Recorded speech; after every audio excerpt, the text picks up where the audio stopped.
Yeah, j'étais seul dans le bois depuis que j'ai l'âge de 2 ans, étant donné que mes parents m'ont abandonné, là pis qu'ils ont crissé le camp. Quand j'avais seulement 2 ans, j'ai dû apprendre à me débrouiller seul pour survivre un peu de temps.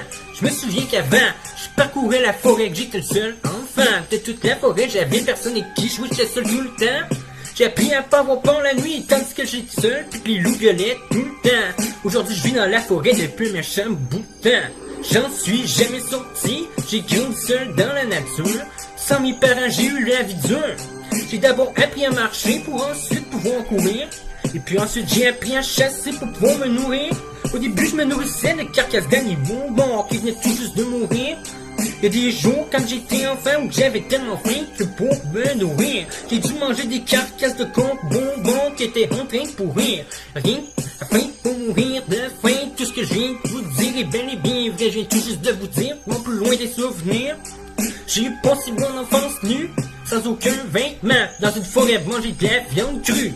J'ai vraiment eu une enfance bizarre. Quand tu y repenses, je vivais dehors, j'étais comme Vichard-Oignon, puisque je dévorais des carcasses d'animaux morts. J'suis comme une bête sauvage. Je reste dehors même quand que des tempêtes et des orages. Je cours après les lapins, je les tue. Dès que je les attrape, j'ai appris à chasser un bain nu, comme le font les animaux. J'ai passé ma vie à me battre contre des orignons et contre des ours. J'ai passé ma vie à me défendre pour qu'on me bouffe. J'ai passé les 10 premières années de ma vie à me faire traquer par des animaux infamés qui essaient de me mordre pis de m'attaquer. Je vais toujours me rappeler la première fois que j'ai vu un autre être humain. Je me suis arrêté sur le bord du chemin.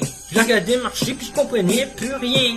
C'était la première fois de ma vie que je voyais un autre être humain. Mais vu que j'avais faim puis que j'avais pas mangé de la semaine, puis que je savais pas qu'il faisait partie de la même espèce que la mienne, eh bien, je me suis mis à le traquer silencieusement. J'ai marché derrière lui durant un peu de temps, jusqu'à temps que je vois 2 autres humains comme lui qui est en train de faire un feu de camp. Je leur ai sauté dessus, j'ai réussi à en attraper un, les 2 autres ont crissé leur camp. Ils se sont sauvés en même temps de crier pis en pleurant, à cause qu'ils voyaient de quoi de ben trop épeurant. J'étais en train de dévorer l'homme tout cru pendant que je grognais pis que j'étais tout nu au beau milieu de la forêt. Là où tu peux crier comme tu veux sans que personne t'entende jamais. C'est à ce moment-là que ma personnalité de cannibale est venue au monde. Et que je suis devenu le cannibale du parc national de Yellowstone. Depuis ce temps-là, je me nourris presque exclusivement que de viande humaine. J'en crois pas à mon existence, pourtant j'existe bel et bien, je suis pas une légende urbaine, je suis présentement en train de dévorer une femme qui saigne.